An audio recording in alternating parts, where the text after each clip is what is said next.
Bande konaye na mbango parce que marambo ya ils ont le kala Kinshasa, ils ont fait sa kanda mais en même temps Congolais ont comprendre que tokolonga te na makambo to tambola boy. Tokolonga te. Vous êtes étonné que Kabila a profané Bible Menabiso, vous êtes étonné? Vous évitez que para bango balé la ngombe balé la mutute. Il faut s'organiser. Parce que les lots sont qui te commis na branche armée, tout ça rébellion te.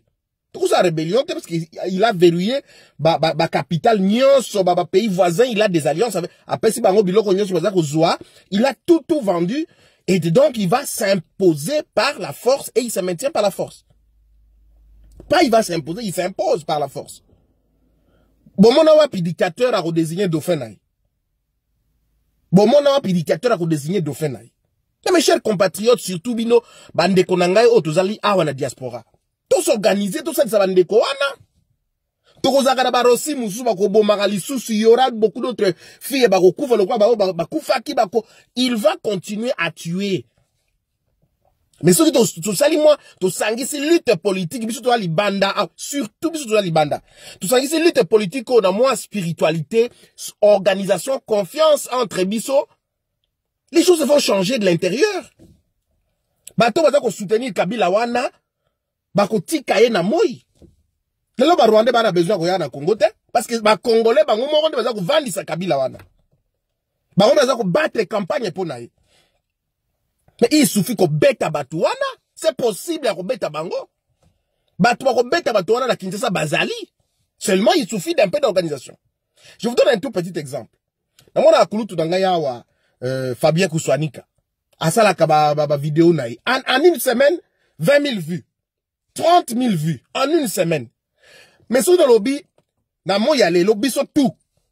Tout est 10 euros, 10 euros, 10 dollars. Pour 20 000 personnes, tu peux c'est 200 000 euros. On peut frapper kolokotambo la wana, église wana, tumbango, tamba wana, kinke mulumba wana, le ministre est là, nyangi wana, suko banani, et la peur va changer de camp. Oh, to lali boy. Bato, église, ezikaki, eziki, calciné. Les choses vont changer. Obenga mutuma bakabela non papa église nanga utozika na mone lo côté et papa botika ma politique non et ils vont changer. Torobana kolela nzambe nanga tokosala ni nzambe nanga nzambe vous n'avez pas vu que Dieu atinda Israël abi zwa mando ki do boto la mboka wana bobota en Israël te na Bible te. La guerre, c'est quelque chose. Mokilo et Salama na bitumba. Nzambe ye mokona sata na bitumba. Le monde est fait comme ça. Même dans le royaume des animaux, on se bat toujours. Au moment d'un lion, il ne chasse jamais. Oya moi ça auto chasser ya botoli ali. Nkolo moi ça chasser te abani ko lia bana. C'est comme ça. Dans ce monde, ça fonctionne avec les rapports de force. So Kabila la mukile lora tongo amoni ba ministre mi balé ba kufi. Misato ba conseiller na ye ba domuso atambola kana bazali wana batu bako beta ba masasi bazape kaka wana na Kinshasa kaka na barme wana na police wana ba tie insécurité na Kinshasa biso beto s'organiser to tie insécurité na Kinshasa. C'est comme ça que ça va fonctionner. Si Malembe même Mugabe il avait une branche armée, Mandela avait une branche armée. Oui bisanga na mokili.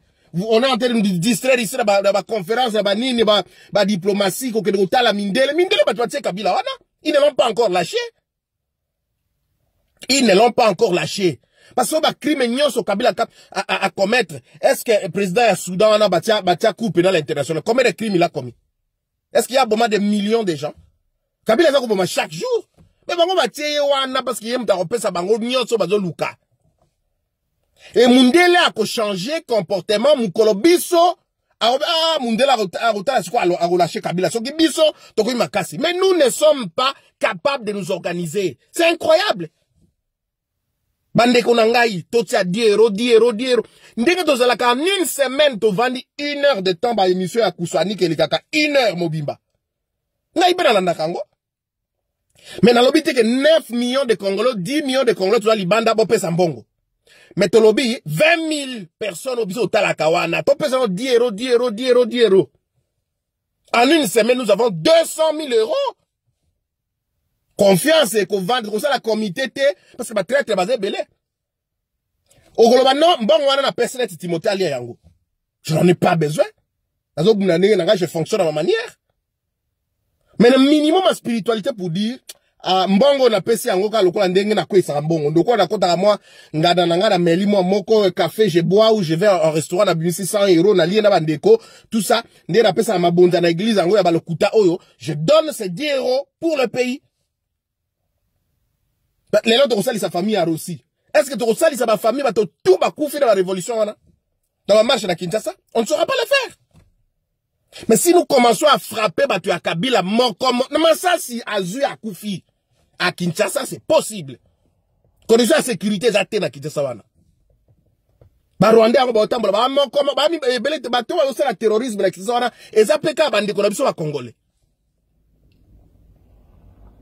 Bazo profaner bembe ya Russie. Vous pensez que Kabila a roti la révolution salima? A ko permettre en côté? A ko permettre en côté? Et vous pensez que yé dictateur na élection bazo makela bazo tia wa o soki to tini bazo na biso na seni soki to sali boye on va changer les choses. Ndé Kabila qui a pris les armes par la force, il va vous laisser biso yi de peste to gagner élection. Biso ensemble to gagner élection démocratiquement élection au Kabila yé azako contrôler de fond en comble. Biso MLC. Biso soki est-ce que biso opposition to gagner l'élection? On ne va pas gagner. C'est une distraction. Mais soki bande konanga est-ce que non tout la bino et je termine ma vidéo par là. Est-ce que bino on va traître na Liban? Na Liban va traître ba rata? Parce que kuna so osakani ba betio. Gouvernement premier ministre banako sala ba Rafik Hariri ta ici. Kuna ba sakana kate. Quand on est ministre c'est pour servir la nation. Bon mona traître na Palestine. Pour kuna rara ba sakana kate. Mais biso to nzambe. Vous avez dit Dieu, mona nzambe a sakana nzambe c'est la guerre. C'est de cela qu'il s'agit. Il faut avoir une dose spirituelle, les équilibres du monde se font par la force. Et là, au mon côté, il faut changer si nous ne nous battons pas. Il est possible, il y a qu'au Sangisa Mbongwana en une semaine, 2 semaines, Ndeko Timothée Mbongwana, Bino Boyebi Barejo. Nous sommes, tous les belés officiers, au bazar, et les officiers de renseignement, ils ont battu belé. On est nombreux ici.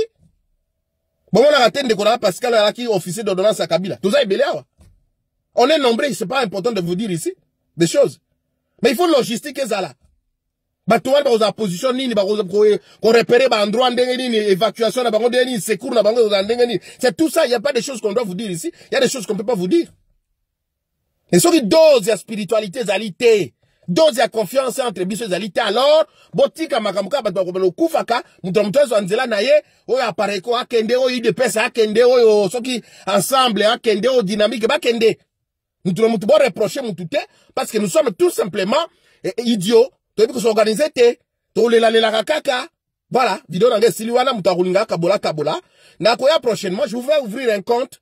Là on fait la compte na BNP Paribas. C'est une banque qui est partout au monde. Ndeko lingi tia 10 euros. Tout ça la défi attends moi un mois.